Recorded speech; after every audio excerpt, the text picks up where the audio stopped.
Bueno, es difícil tener felicidad en la Argentina si no gobierna el peronismo, ¿no es así, Guillermo Moreno? ¿Qué tal, Alberto? ¿Qué tal? ¿Cómo estás? Un placer. Gracias por la invitación. Gracias. Bueno, estudios nuevos estoy viendo. La última vez que había estado en esta radio estábamos en otro edificio, así que los felicito por la mudanza, por las instalaciones, te felicito por el programa. Muy bien por todo, ¿eh? Bueno, muchas gracias. Sí, la verdad que sí, acá tratando de generar un espacio para discutir ideas, para imaginar el futuro y sobre todo para hacer una crítica acertada del presente que nos permita generar opciones, para tratar de sacar a la Argentina de este terrible pozo en que se encuentra y donde evidentemente las expectativas son aún más graves. Guillermo, desde mucho antes de que asumiera este gobierno, ya de alguna manera había descrito toda la curva, ¿no? Y uno se pregunta, varios habíamos anticipado eso, lo había hecho desde lo económico con una precisión que realmente casi es conmovedora. Mira, eso tiene que ver también con la vejez, viste, que te da la experiencia dentro de la disciplina de saber para dónde iba a ir la vara. La primera sorpresa de este gobierno fue que se metió con la comida. Nadie se había metido con la comida de Perón. Disculpa, vos esto lo dijiste en diciembre de 2015. Sí, ya, después que devaluó y sacó las retenciones. De Perón para acá, de Eva allá en el 43, nadie se había metido con la comida.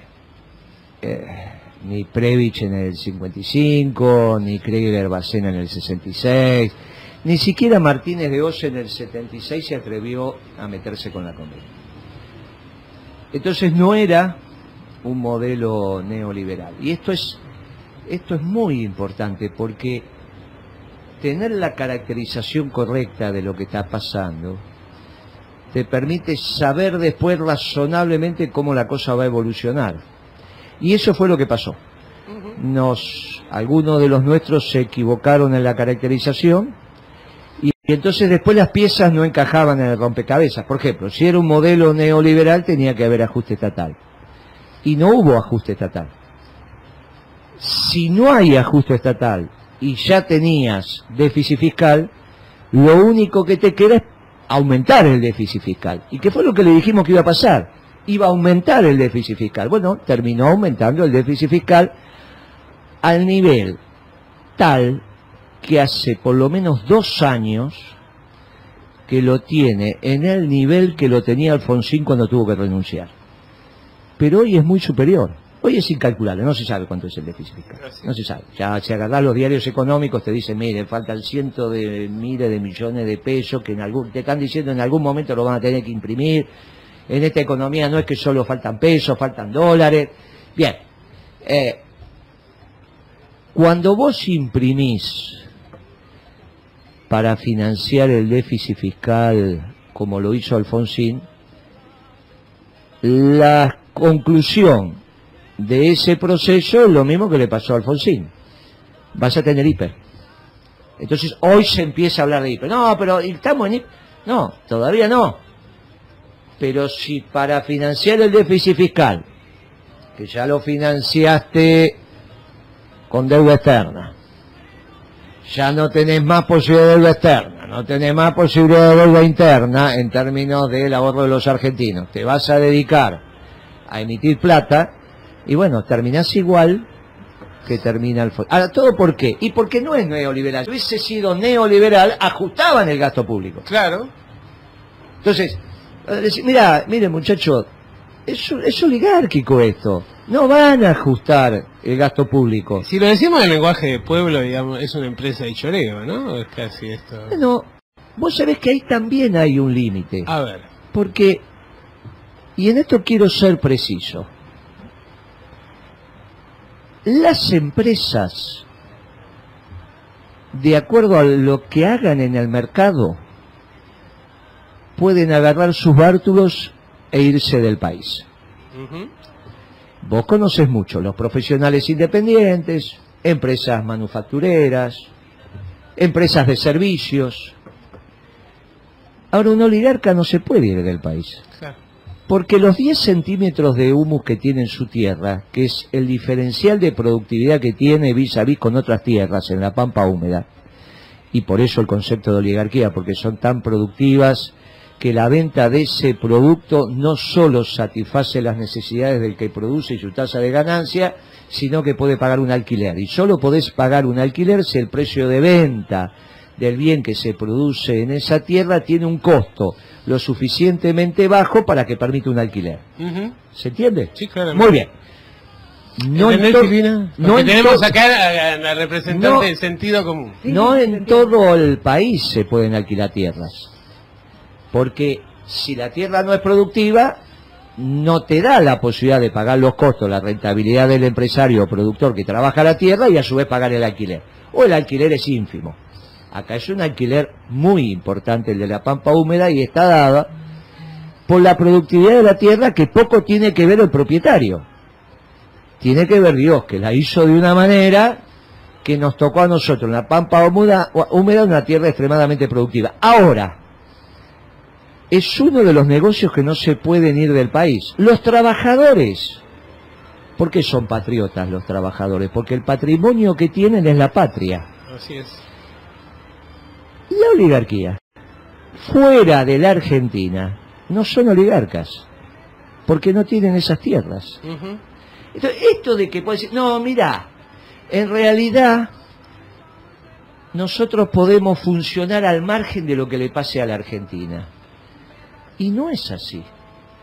En un esquema de inviabilidad económica, la oligarquía, que tiene su potencial en la medida que pone la tierra a trabajar y el fruto de esa tierra, que la trabaja otro, le permite a él vivir de rentas, no lo tiene más. No es que un oligarca se va a Europa y sigue viviendo con... No. Para eso tiene que tener su tierra trabajando aquí.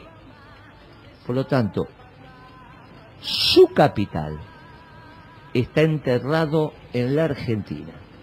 Por eso, la cabeza de los oligarcas es una cabeza tan particular. Hay un límite en el cual comprenden que el funcionamiento de la Argentina también es un negocio. Y ahí es donde uno tiene que ser muy preciso con las políticas que va a aplicar. Distintos son los banqueros. Un banquero es banquero acá, banquero afuera, un comerciante acá, comerciante afuera. ¿Está bien? El oligarca es oligarca únicamente en la Argentina, en tanto y en cuanto sus miles y miles de hectáreas las ponga a producir. Si no, él o un tercero. Es oligarca porque la hace un tercero. Muy bien, pero si ni un tercero ni él la pone a producir, están en un lío. Y esto es lo que está llegando ahora. Por eso tanta conmoción en el aparato productivo. Entonces, tenemos un déficit fiscal que es el que hizo que colapsara el gobierno de Alfonsín. Porque no era un régimen neoliberal que se iba a dedicar a achicar el gasto público. No lo hizo, y durante muchos años había hasta más planes sociales que lo que dejamos nosotros. Así es. Más, vos agarrás la estructura del Estado y la amplió enormemente. Creó direcciones, coordinadores, en fin, amplió la dotación del Estado. Y con sueldos muy altos. Bueno, pero entonces no vino a ajustar el Estado. ¿Por qué dijimos que venía a ajustar el Estado si ya lo vimos caminar y vimos que no venía a ajustar? Eso era bien, bueno, el 10 de diciembre del 15 vos decís, no, va a ajustar el Estado, pero ya para el 25 de enero te estás dando cuenta que no. Y hoy no hay duda. Sin embargo, muchos de los nuestros siguen diciendo todavía que esto era neoliberal. Era oligárquico. Y generó dos desequilibrios como se han generado de manera separada en la Argentina, pero no juntos. El fiscal que te acabo de explicar y el desequilibrio del sector externo, porque para financiar el déficit fiscal lo que hizo fue endeudarse. Claro. Y ahí te empiezan a caer los intereses. No el primer año, pero ya el segundo año. Muy bien. Se endeudó de una manera tan alocada que ahora los intereses que te pegan en el sector externo te generó un déficit entre los dólares que genera la economía y los dólares que gasta la economía, que es superior al que tenía de la Rúa cuando también se tuvo que ir. Claro. De la Rúa no tenía tanto déficit fiscal. El problema de la Rúa era el defecto de dólares por la convertibilidad. La Argentina no generaba los dólares que necesitaba para mantener su estándar de producción. Bueno, muy bien. Los dos fenómenos los tenés ahora en este mismo tiempo y lugar. Por lo tanto, estamos en una situación donde no la hemos vivido. El que dice, no, pero yo me acuerdo del 2001, me acuerdo del 89. Miren, muchachos, acuérdenselo. Pero lamentablemente, yo no sé si esto es el programa adecuado para un viernes, capaz que era más adecuado para un lunes, pero muchachos, lo que viene, estamos muy complicados, porque son los desequilibrios macroeconómicos en el mismo tiempo y lugar, que terminaron con dos gobiernos distintos, el de Alfonsín y el de la Rúa. Así que sobre esto tenemos que reflexionar y ver cómo salimos adelante. Cuando se analiza un poco la situación acá actual de la Argentina, porque en realidad uno ve los discursos, por ejemplo, ayer lo volvió a reiterar el presidente Mauricio Macri, que las elecciones no existieron y demás, y simultáneamente en unas elecciones que no existieron, él adjudica que se desbarranca la economía como consecuencia de algo que no pasó, lo cual nos hace dudar mucho, de la salud mental presidencial, ¿no? Del equilibrio del presidente.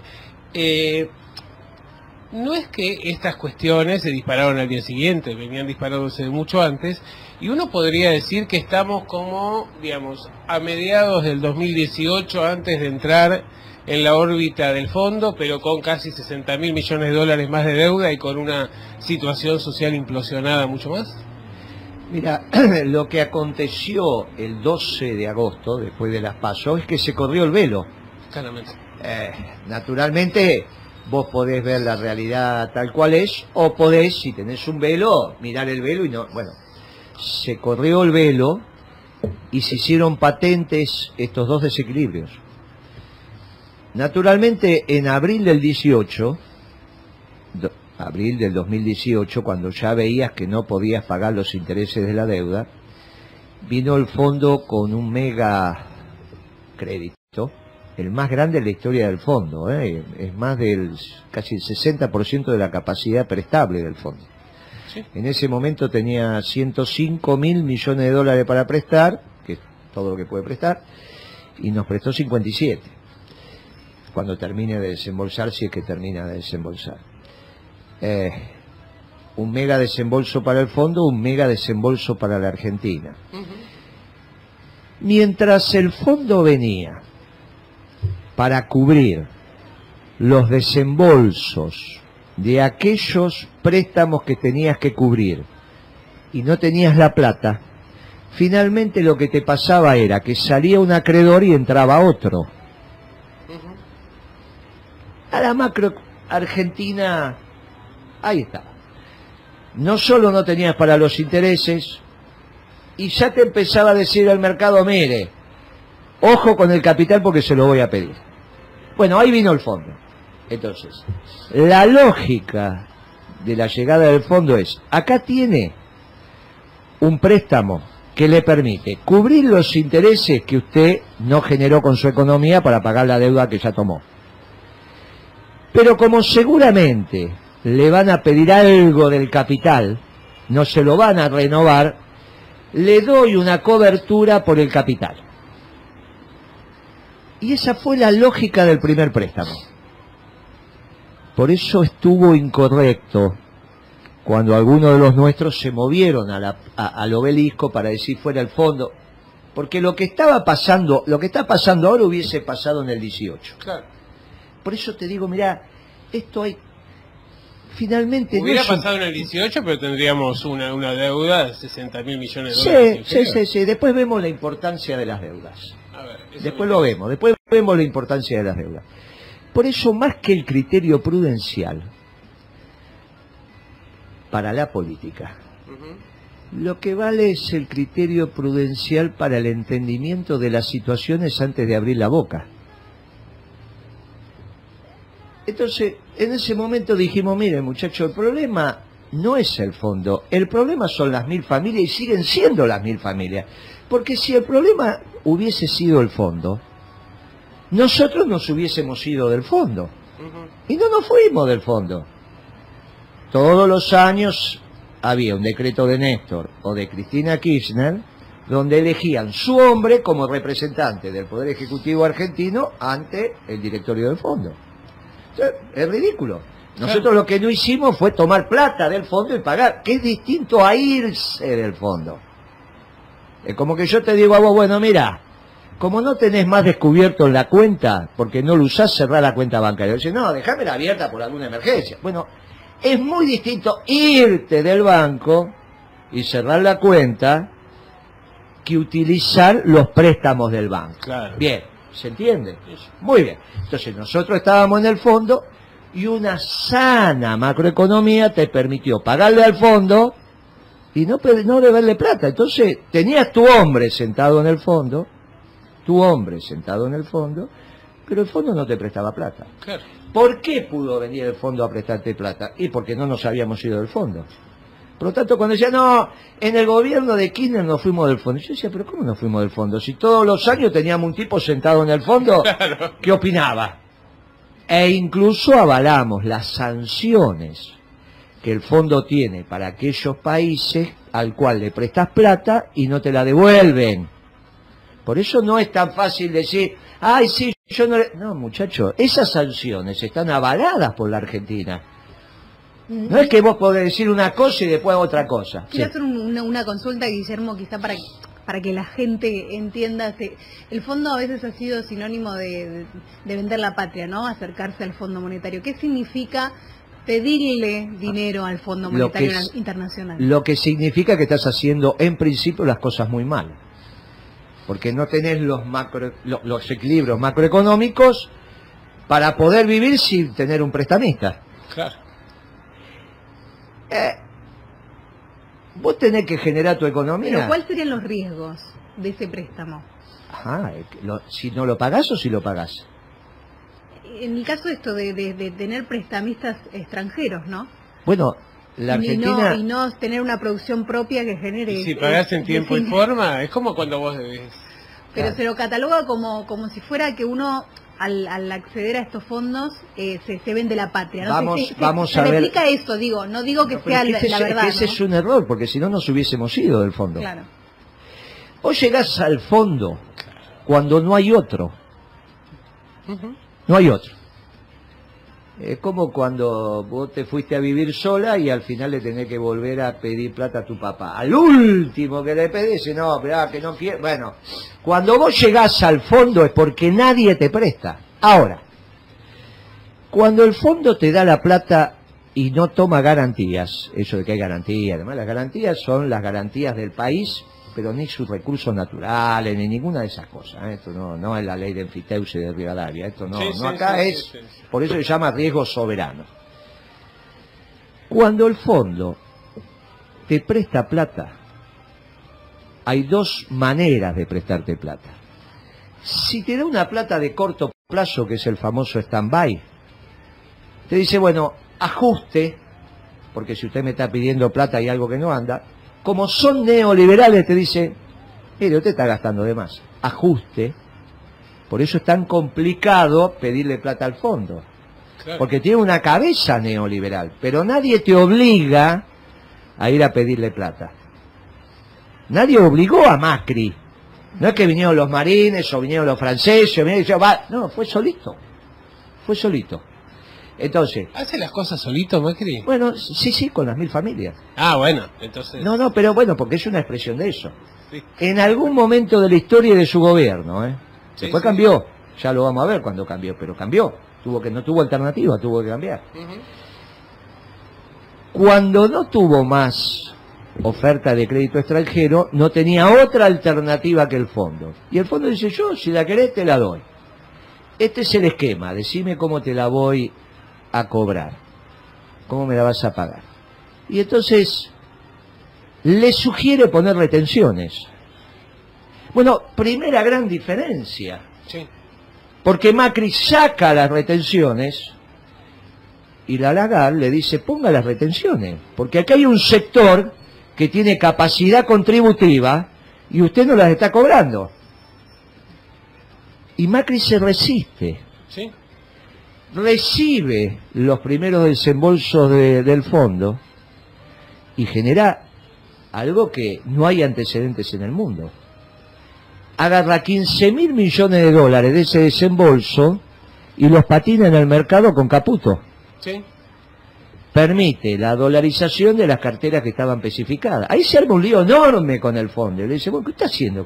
Porque eso violenta el propio estatuto del fondo. Claro. Por eso yo, en su momento, te deberías acordar, le mandé una carta al fondo cuando se tiene que renegociar. Me acuerdo, claro. Y designé 3 negociadores con la oposición. Desde la Comisión de Economía del Partido Justicialista. Guillermo Nielsen, Pablo Chaliú y Rafael Perelmiter.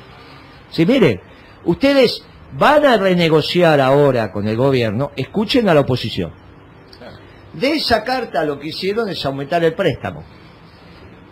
Echaron al presidente del Banco Central, porque era un disparate tener un mesa dinerista como presidente del Banco Central, y pusieron las retenciones. Ahí fue donde, en ese momento que ponen las retenciones y empieza el ajuste del Estado, es que el modelo empieza una transición, este experimento oligárquico fallido, hacia un modelo neoliberal.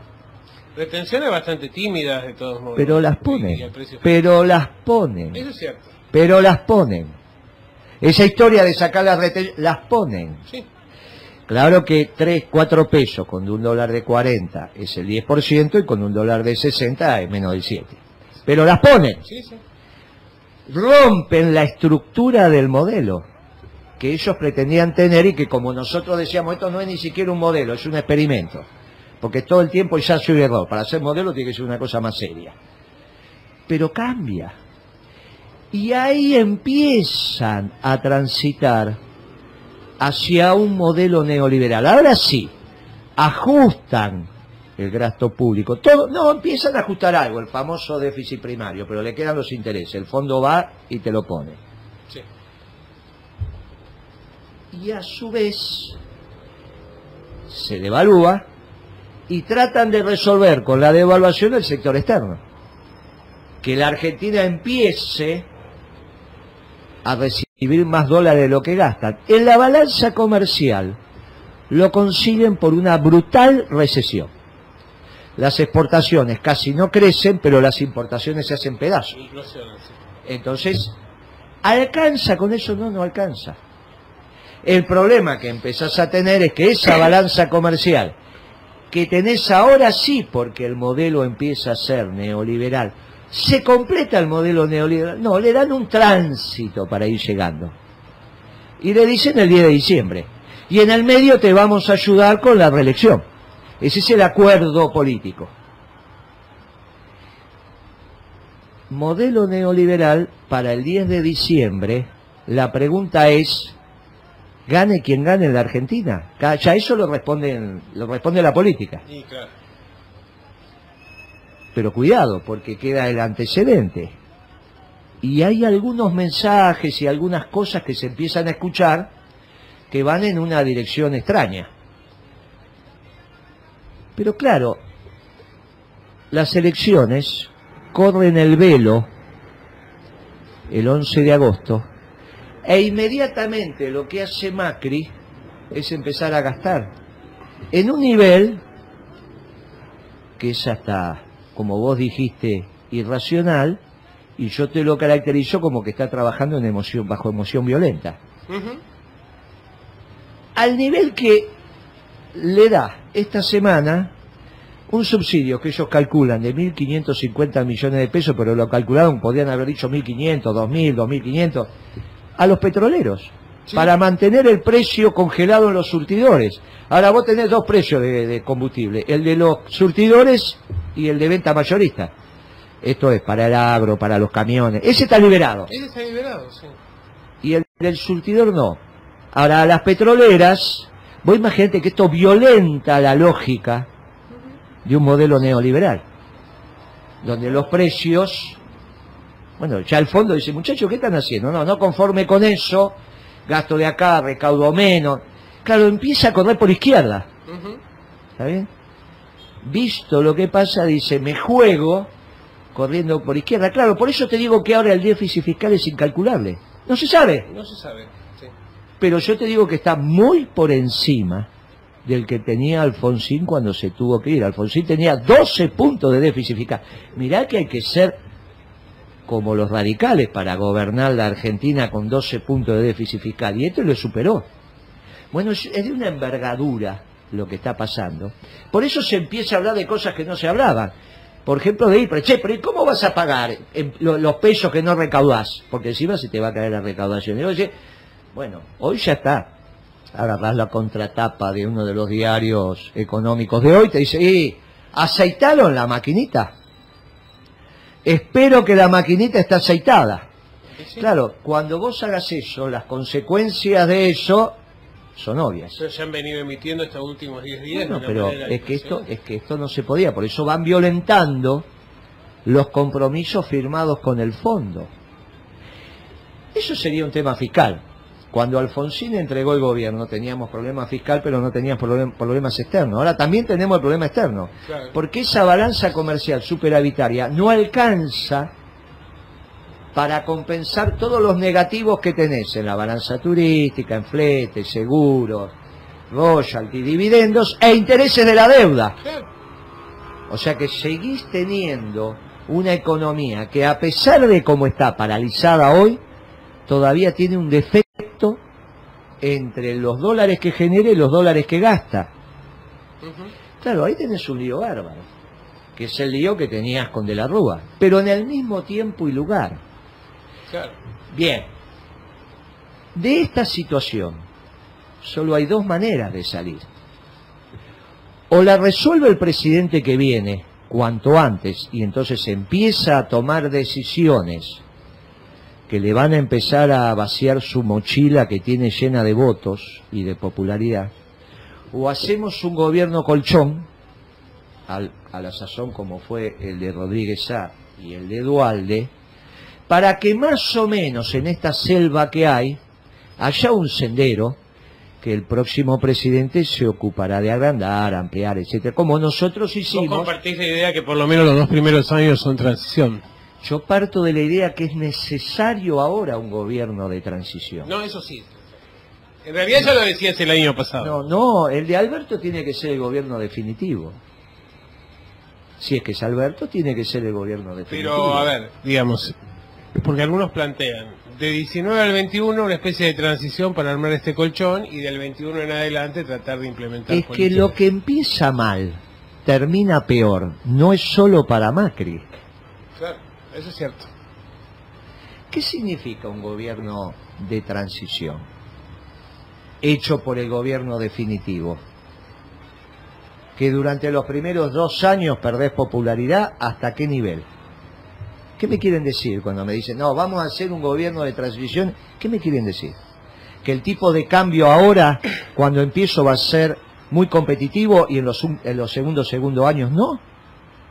¿Qué te quieren decir? Porque esto hay que traducirlo a un lenguaje, no para que lo puedas discutir, para que los operadores económicos, por ejemplo, Sí. ¿vamos a tener una propuesta de pago, sí o no, en los próximos 60 días a los organismos internacionales y al mercado mundial? ¿La vamos a tener o no la vamos a tener? ¿Quién la va a hacer? Claro, ahí está el punto. Muy bien, entonces cuando te dicen hacemos un gobierno de transición, ¿a qué se refieren? ¿Van a hacer una propuesta de pago qué? ¿Va a ser o no va a ser? Y si es una propuesta de pago, entonces definitiva. No es que es transición. Por eso insisto que quizá no era el mejor día para este programa. Pero ¿Por qué? me invitaste a este día, es viernes, porque los viernes es para otra cosa. Pero vos pensás una cosa. Los viernes, ¿viste? Al menos no es de noche. Al menos no es de noche. No, tu programa es de noche, el nuestro. O sea que yo me toca... Así que vos le vas a arruinar peor el fin de semana a la gente que yo. ¿A qué voy? Digo, No, además... el mío lo escuchan menos. Creo. Pero sí, no creo. El mío es casi un programa de culto, lo escuchan 50.000 en todo el país y es para sentarse a debatir y aparte sé, lo tengo medido, está, pero este es un programa con muchísima más audiencia, sí.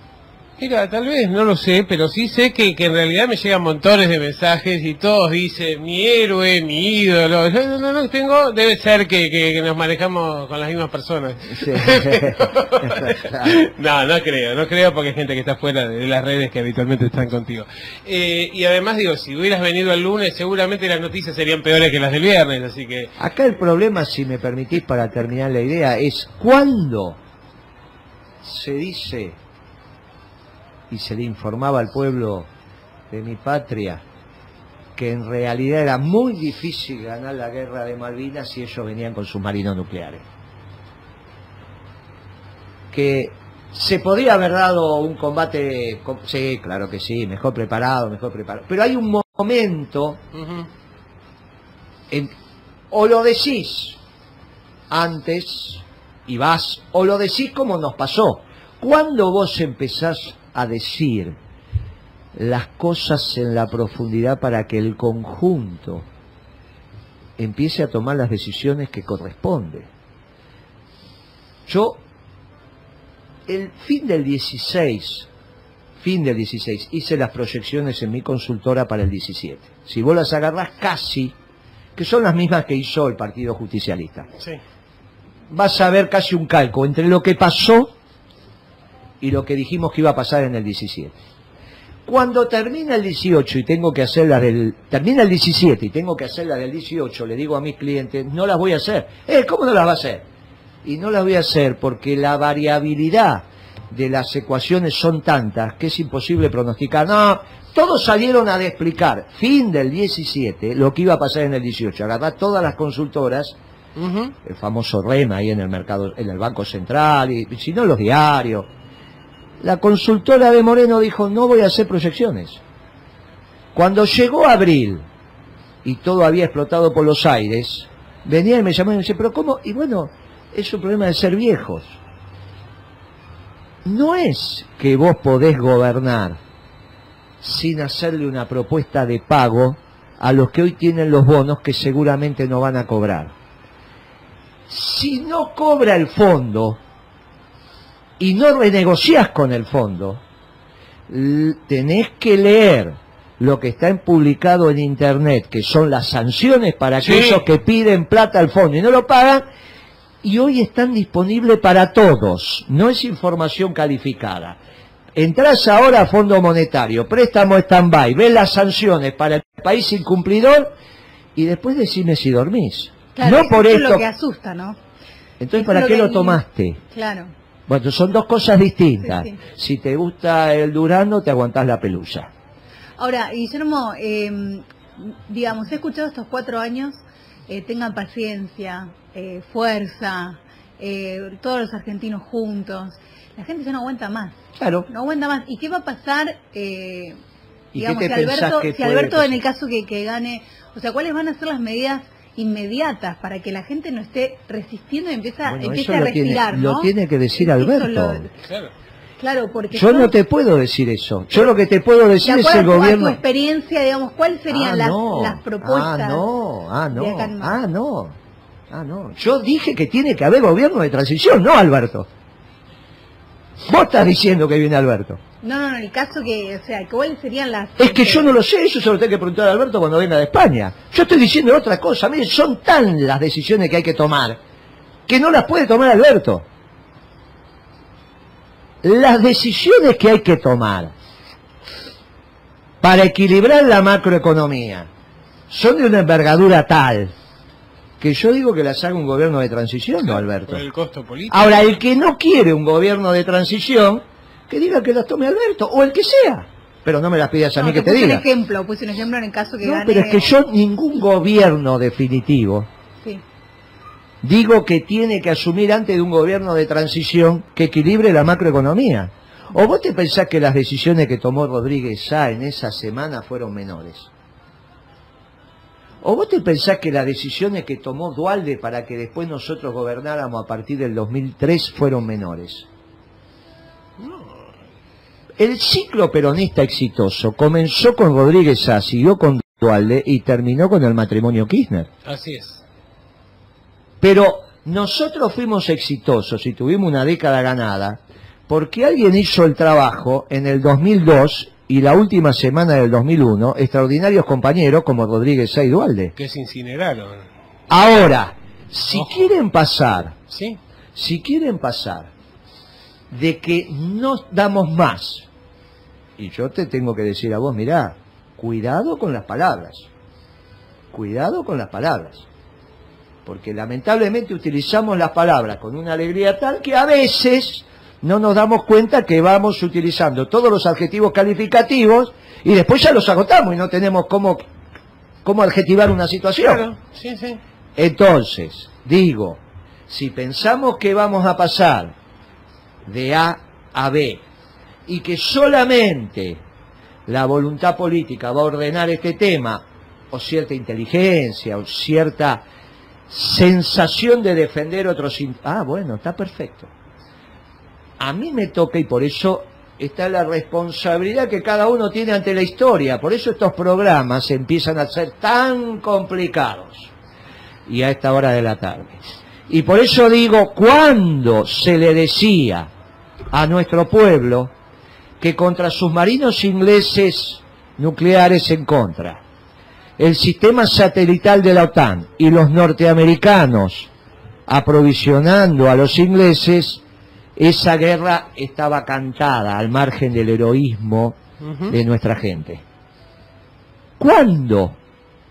¿Cuándo empezaron a perder la guerra los alemanes? ¿Cuando le llegaron al búnker a Hitler? ¿O cuando se... Bueno, esto es cuando los que hacen política tienen que hablar. No los que hacen espectáculos. Qué buena pregunta esa. Cuando Alemania inicia la guerra, pero ya la tiene perdida. Muy bien. Entonces, ¿cuándo los políticos tienen que empezar a hablar con precisión? Y sobre todo si son economistas. ¿Cuándo? Porque el arte de la política es contar lo que va a venir, no lo que pasó. Para contar lo que pasó está mi amigo que tiene los dos sombreros, historiador y político. Entonces un momento cuenta lo que pasó y otro momento cuenta lo que va a pasar. En general cuando está conmigo, está con el sombrero de historiador y entre los dos vamos hacia la política. Ahora, ¿quién cuenta lo que está pasando? ¿Y ustedes los periodistas? ¿Para qué están los periodistas? ¿Vos entonces qué me decís? No, mire, Moreno, la gente no da más. Y yo lo sé. Ahora, ¿y qué te voy a contestar yo de lo que va a venir en el porvenir? Si no hay un gobierno de transición, no, eso le corresponde a Alberto. Claro. Lo único que te digo, para sobre llovido mojado, que ayer salió un artículo extremadamente importante de La Peña en el diario Clarín. Sí. Donde empieza también a correrse el velo sobre Vaca Muerta. No lo dice Moreno, lo dice alguien que puede saber más o menos de energía, yo creo que no mucho, pero el tema es de dónde lo dice. Lo dice en Clarín, desde el oficialismo, en Vaca Muerta. Sí. Y te está diciendo, miren, esto que estábamos pensando está difícil. Pero no porque no van a venir capitales, no, está difícil porque lo que pasa en el mundo y la misma formación de Vaca Muerta nos genera dudas. Claro, y ahí nos remitimos al viejo debate con Galucho sobre el plan de negocio de YPF, que fue discutido en nuestro gobierno, y de un lado estaba él, del otro lado estaba yo, sí, y que siempre reconocí que había perdido ese debate.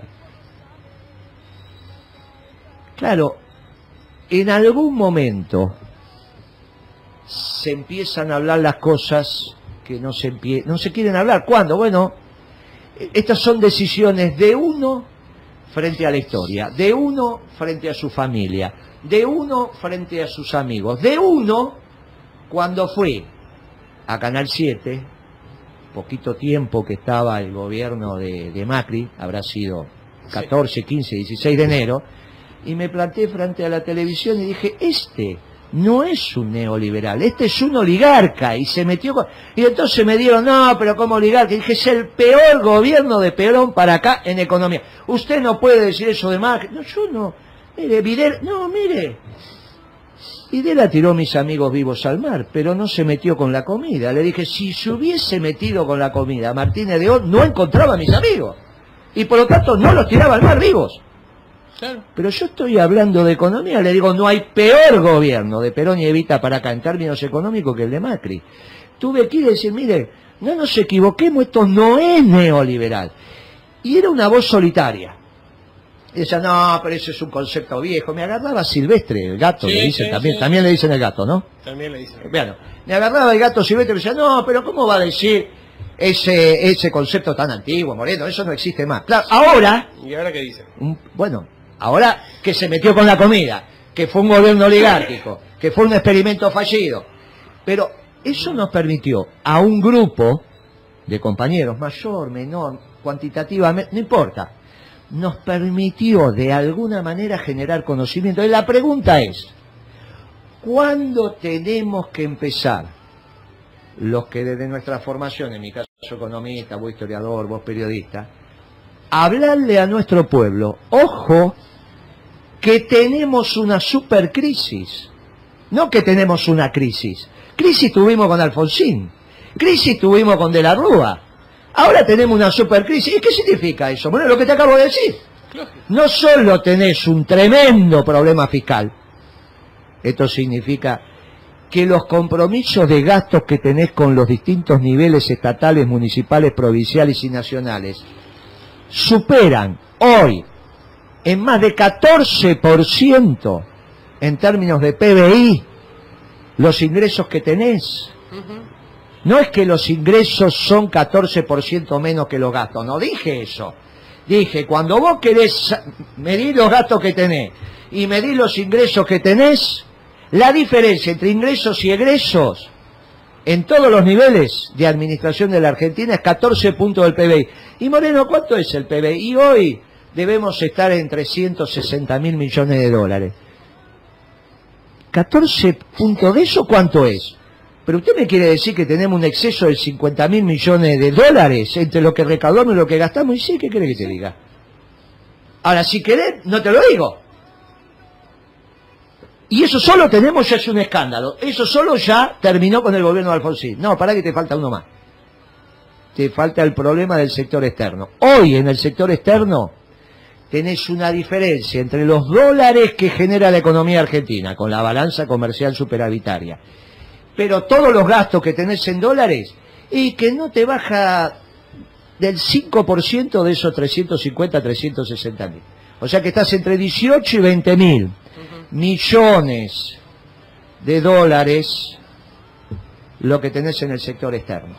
Con un adicional, ¿no? Y es que estas medidas que ahora te quería preguntar en los últimos 10 minutos que nos quedan, respecto de las medidas que tomó en los últimos 10, 15 días el gobierno.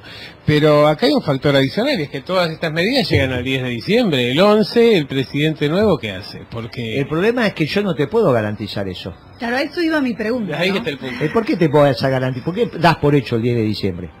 No, se puede adelantar, y es más, yo creo que lo más ¿Pero sano... ¿Para qué querés adelantarlo? Para que antes empiece Alberto a tomar las decisiones que no sabemos.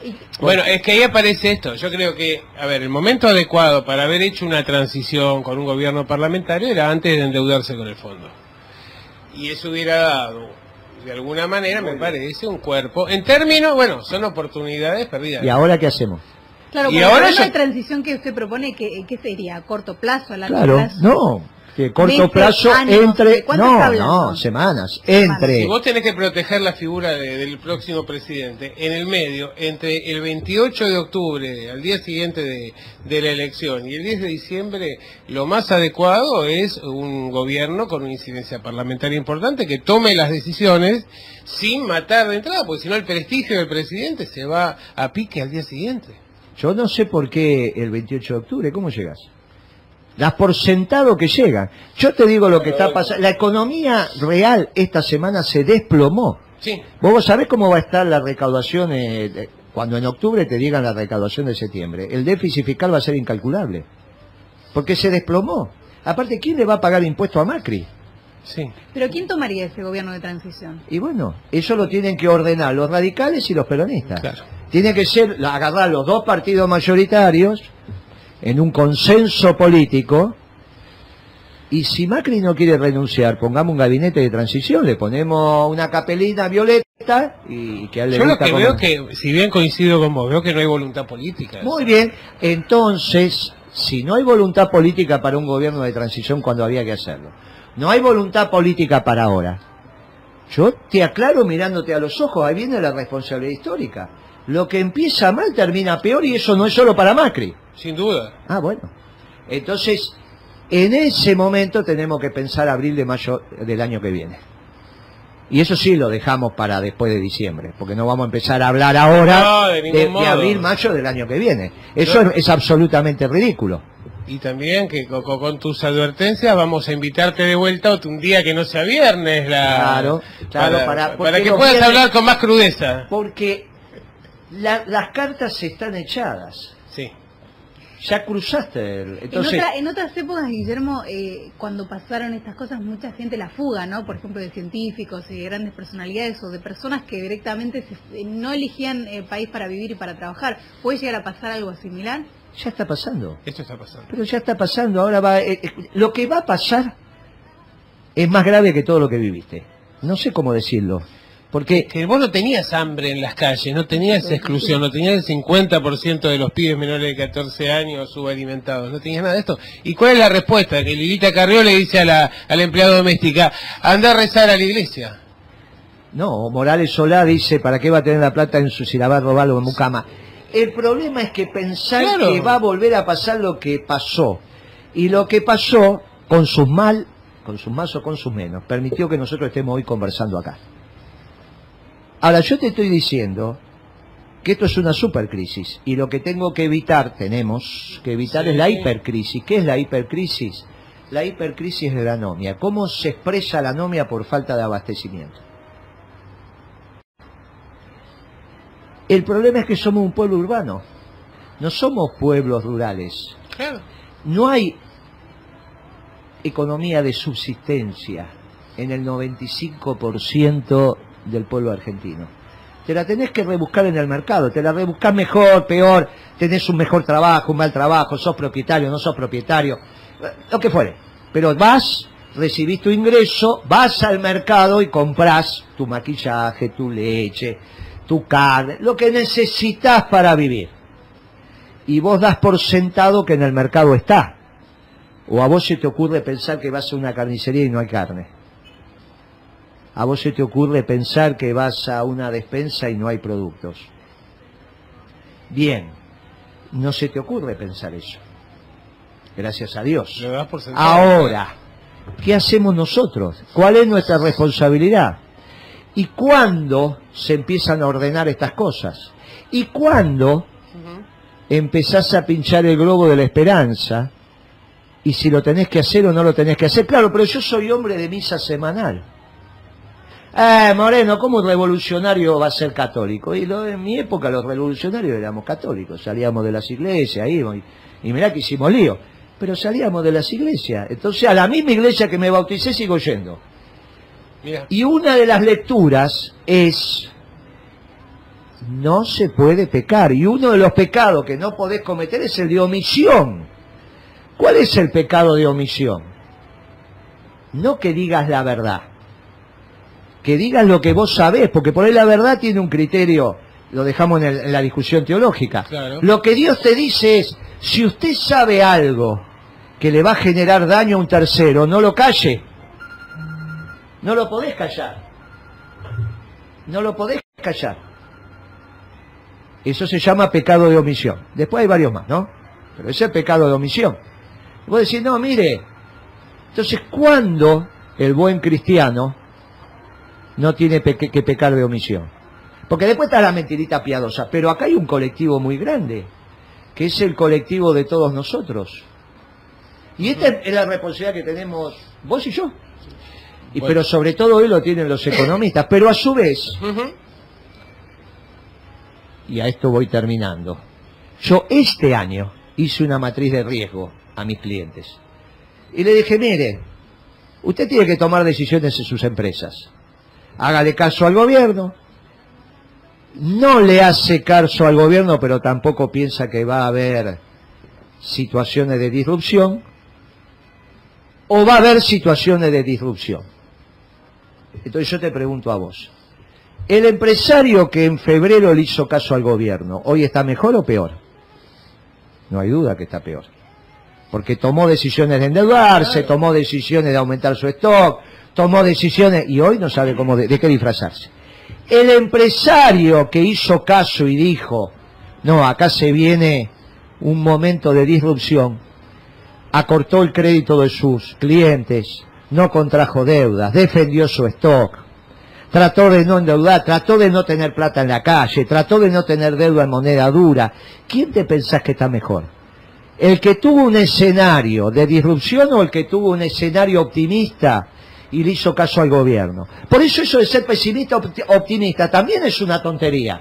Hay momentos en que tenés que ser optimista y hay momentos en que la realidad te dice, mira, el mejor optimismo es explicar lo que va a pasar. Porque permite que las familias y las empresas tomen las decisiones que tienen que tomar. Y entonces acá vinimos de vuelta con el gobierno de Alberto. No, lo que va a hacer Alberto es un problema de Alberto. Yo ni soy amigo, ni él es amigo mío, ni quiero estar en su gobierno, ni él quiere que yo esté.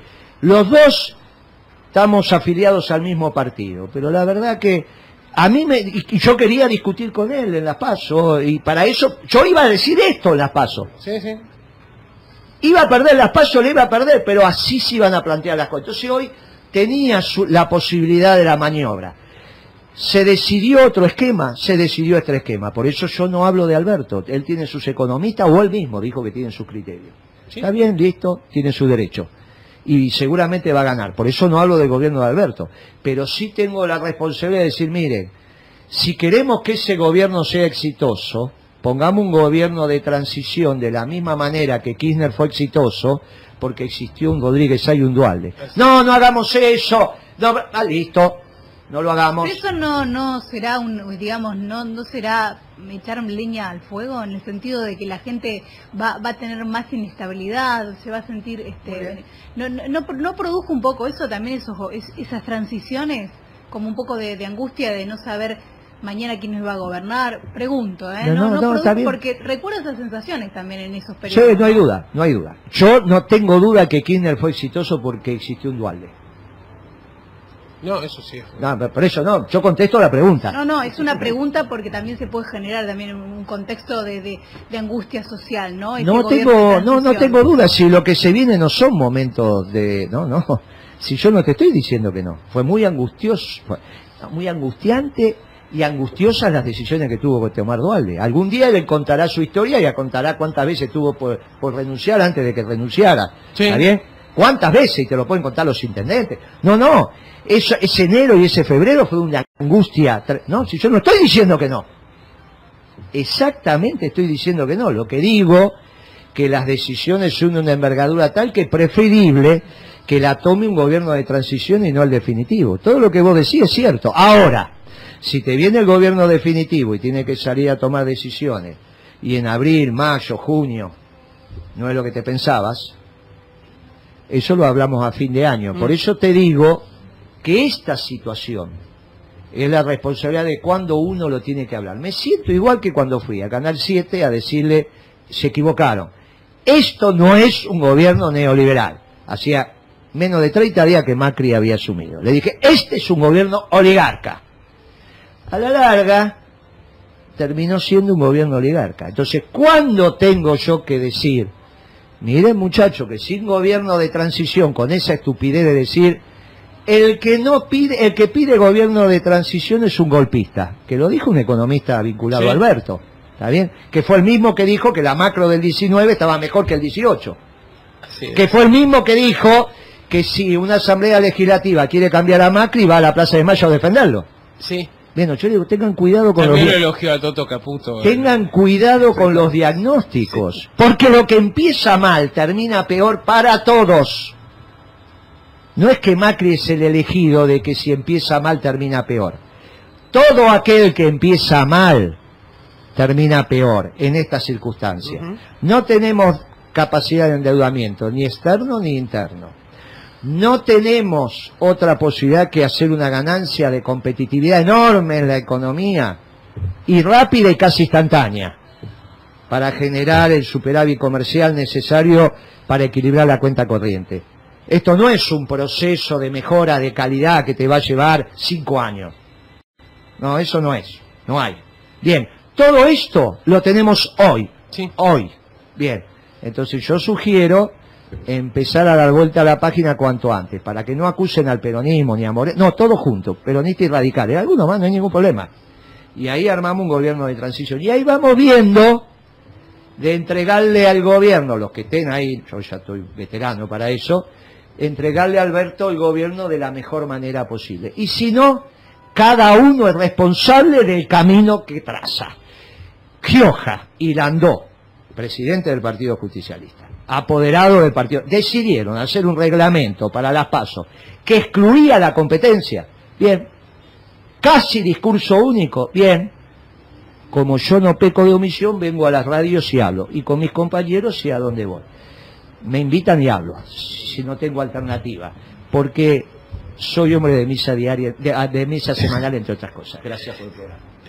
Bueno, la verdad que nos dejó preparados bien para el fin de aquí Guillermo, pero plantea algo que entre todas las cosas que ha dicho que realmente hay que tener cuidado, ¿no? Que es el hecho de que el gobierno de Alberto tiene una bala para matar a la bestia, no tiene un arsenal lleno de cartuchos, y efectivamente las decisiones van a ser o necesariamente van a tener que ser inmediatas en un contexto que se agrava cotidianamente, y efectivamente hay montones de economistas, pero no le pudimos seguir preguntando a Guillermo todo esto, si pensaba que iba a haber hiper ante en las próximas semanas, si el dólar realmente se iba a disparar de la manera que nos han dicho. Por eso vamos a invitarlo entonces de nuevo.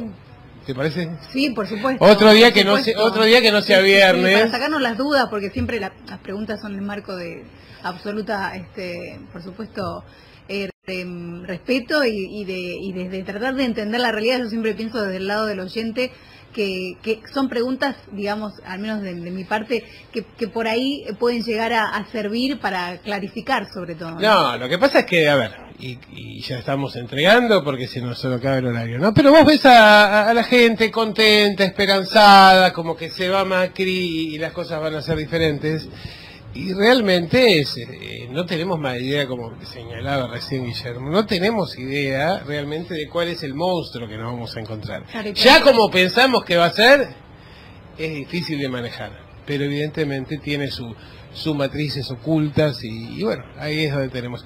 Guillermo, como siempre, muchísimas gracias, siempre tan claro, siempre tan directo, y bueno, esperemos que se reflexione, ¿no? Que se tenga en cuenta, que se busque lo mejor para el conjunto de la sociedad, y que algunos no actúen con esta imposición que le han puesto los medios de que tienen que terminar todos los gobiernos y demás, porque vemos que cada día, y no estoy teniendo un discurso golpista, pero realmente veamos cómo se puede equilibrar, por lo menos que se abra el gobierno de Mauricio Macri a una especie de comité de intervención que permita llegar o transitar de la mejor manera hasta el paso del poder.